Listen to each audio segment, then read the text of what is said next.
Oh, hello, and welcome to another Today's Decay, where we're celebrating births and beginnings of everything important since the dawn of time. It is January 4th, and here are all the dates that really right. On this day in 1643, Sir Isaac Newton was born, the originator of the empirical method, I want to say. The thought that the scientific method should be determined by trial and error, testing out theories, determining on your own what's right and wrong by way of laboratory experiments, I guess you could say, right? Uh, a very well documented case of somebody who was dealing with severe mental issues, maybe bipolar, I think. It's really interesting, I think, that somebody like hundreds and hundreds of years ago, there could be so much written on like just what was he struggling with or not.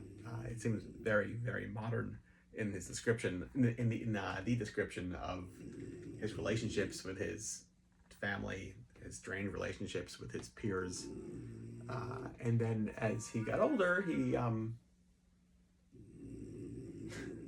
hear all those noises going on here. You've got snoring over here. You've got screaming over there. Anyway, yeah, as he got older, he started to get into alchemy. And so even though here's somebody who is one of the founding members or laid the foundation for like the scientific world that we know, he then went in a whole other direction and wrote hundreds and hundreds of papers on alchemy and experimented with like pseudo magical type processes, and also would speak to beings that weren't able to be seen by the naked eye. What was going on? I don't know, but I'd like to know. What else? 1838, on this day, none other than General Tom Thumb was born.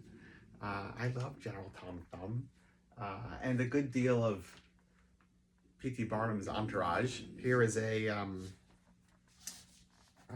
P.T. Barnum's autobiography from what year? 1871. So he wasn't even done yet, but this is P.T. Barnum's biography here. Yeah. Here's an illustration of him, the author training Tom Thumb. I love it. Definitely somewhat of a creation of P.T. Barnum. One of my favorite places to visit is the P.T. Barnum Museum in Bridgeport. This is cool. Look at this. This book, like somebody put like a cigar out on it or something. You see this? It wasn't me, I swear. I try to keep these things in good condition. That cigar was probably like 100 years ago or more.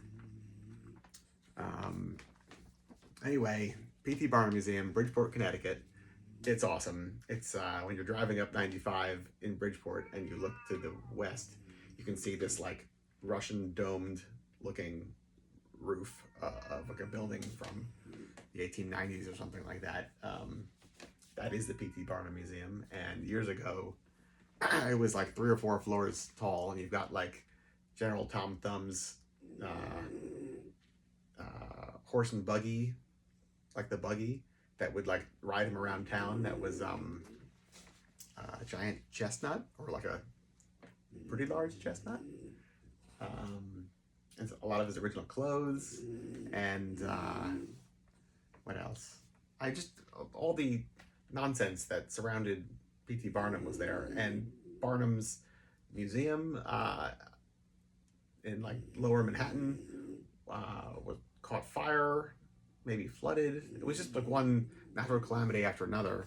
His house, Aranistan, in Bridgeport, which was like this colossal building achievement, also burned down like shortly after they finished completion.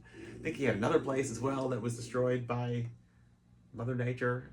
And the P.T. Barnum Museum, about 10 years ago or so, maybe not 10 years ago, sometime in the last decade, was struck by a tornado, which, for those of you that don't know weather patterns on the East Coast, we don't really get tornadoes. So how is it that like the Earth keeps reclaiming what is or what was P.T. Barnum's legacy? I don't know, but I like that it does. Yeah. Anyway, General Tom Thumb today, 1838. And last but certainly not least, 1922, Doreen Valente was born, one of Britain's first 20th century witches.